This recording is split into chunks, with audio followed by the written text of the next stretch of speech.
Lapangan yang untuk pertandingan tanggal 10 dan kondisinya baik dan kegiatan untuk mempromosikan negara kita seperti buat konser dan lain.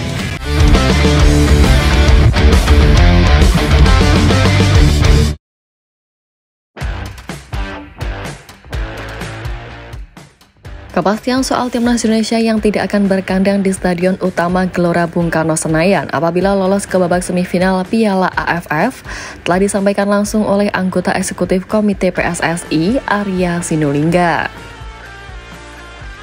Tidak dipakainya Stadion Utama GBK ini bukan tanpa alasan, sebab stadion berkapasitas 77.000 penonton itu akan digunakan untuk perayaan Natal hingga konser Dewa 19 pada Januari tahun depan. Semula PSSI memang berencana untuk menggunakan Stadion Utama GBK untuk laga kandang skuad Garuda di semifinal Piala AFF 2024. Sementara untuk babak penyisihan grup, Indonesia akan memanfaatkan Stadion Manahan, Kota Solo. Nah, sebagai ganti dari tidak digunakannya SUGBK untuk laga semifinal nanti, Federasi membuka opsi untuk memakai stadion lainnya, termasuk Stadion Pakansari, Cibinong, Kabupaten Bogor. Kepastian venue masih kami tunggu. Ada beberapa opsi, tapi yang pasti GBK tidak ya. Bisa Solo juga, bisa Pakansari, bisa Surabaya juga bisa. Kami masih lihat ruang itu. Tutur Arya di FX Sudirman Senayan Jakarta pada Selasa 10 Desember kemarin.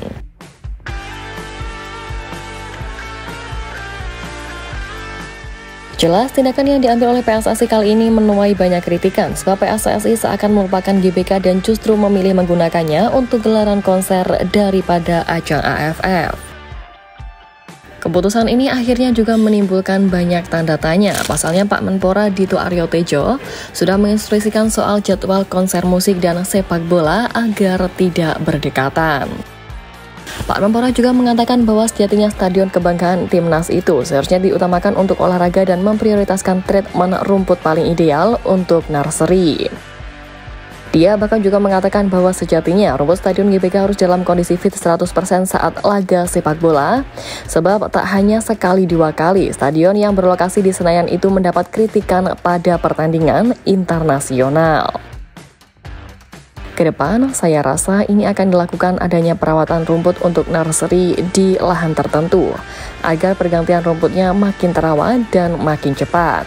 Tuturnya. Lalu, bagaimana dengan treatment yang dikatakan oleh Pak Menpora jika penggunaan stadion untuk konser ini masih diberlakukan? Ya, selain Pak Menpora, sebelumnya Coach Shin Taeyong juga sempat mengkritik kondisi rumput stadion dan berharap agar GBK tidak lagi dipakai untuk konser. Coach Shin juga sempat berharap stadion GBK lebih banyak digunakan untuk pertandingan sepak bola daripada konser demi kualitas rumput yang juga lebih memadai.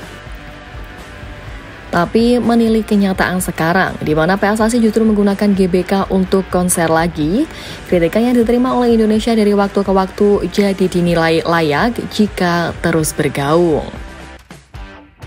Ya, gimana enggak? Bintang timnas Jepang Takumi Minamino bahkan juga ngomel usai menjalani official training di Stadion GBK pada Kamis 14 November lalu. Minamino menyoroti kondisi rumput yang tidak merata di beberapa bagian yang menyulitkan para pemain, sebab beberapa sisi lapangan ada yang lunak, namun ada juga yang memantul jika terkena bola. Dan tentu sebagai seorang penyerang, dirinya selalu proaktif dalam mengambil resiko termasuk untuk melepaskan sepakan. Untuk itu, melihat banyaknya kondisi ini termasuk yang dilontarkan oleh sosok bintang timnas Jepang tersebut, patut diakui kalau kritik yang terus bergaung di setiap laga kandang di SUGBK kini seakan layak untuk diterima oleh Indonesia.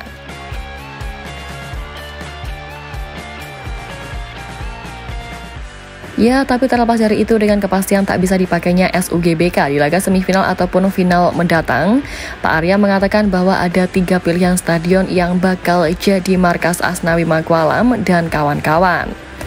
Menurutnya, stadion yang masih kemungkinan menjadi kandang yakni Stadion Manahan Solo, kemudian Stadion Pakansari di Bogor yang juga jadi pertimbangan, serta opsi ketiga yakni Stadion Gelora Bung Tomo, Surabaya. Ya, 3 stadion ini masih menjadi pertimbangan. Pasalnya SUGBK masih fokus pada pemulihan sehingga tak bisa dipakai. Dengan harapan pula kondisi rumput bakal lebih bagus saat melawan Bahrain di kualifikasi Piala Dunia 2026 pada Maret mendatang. Ya, Pak Arya juga menjelaskan dengan rinci bahwa SUGBK memang benar-benar tak bisa dipakai saat ini sebab rumput tak bisa untuk diganggu. Pak Arya berharap stadion nantinya dalam kondisi terbaik saat timnas Indonesia menjamu lawannya untuk tampil di putaran ketiga kualifikasi Piala Dunia. Selain itu, dengan berkandangnya skuad Garuda di Stadion Manahan Solo, sejatinya Coach Sintayong pernah memuji kondisi rumput Stadion Manahan yang menjadi home base Persis Solo.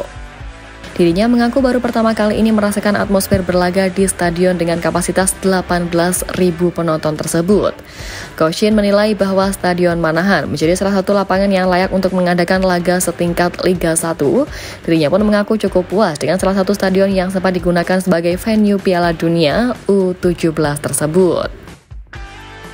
Dengan rasa puas yang dirasakan Coach Shin, pihaknya pun berterima kasih karena telah diberikan fasilitas yang baik di Stadion Solo itu.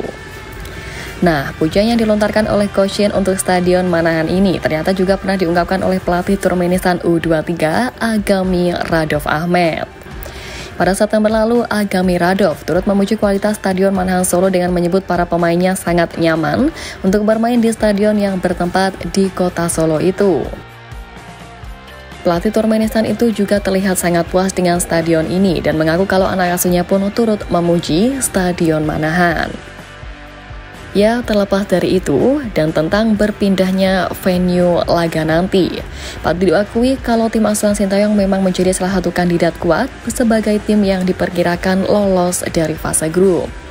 Apalagi setelah timnas Indonesia menang 1-0 atas Myanmar dalam laga perdana grup B ASEAN Cup 2024 pada Senin 9 Desember di Yangon kemarin.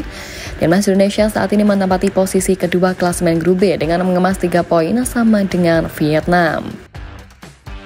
Untuk itu, tak sedikit pihak yang percaya skuad Garuda bakal lolos ke semifinal, apalagi tim Merah Putih masih memiliki 3 pertandingan sisa, salah satunya di laga kedua melawan Laos yang akan bergulir pada Kamis 12 Desember nanti.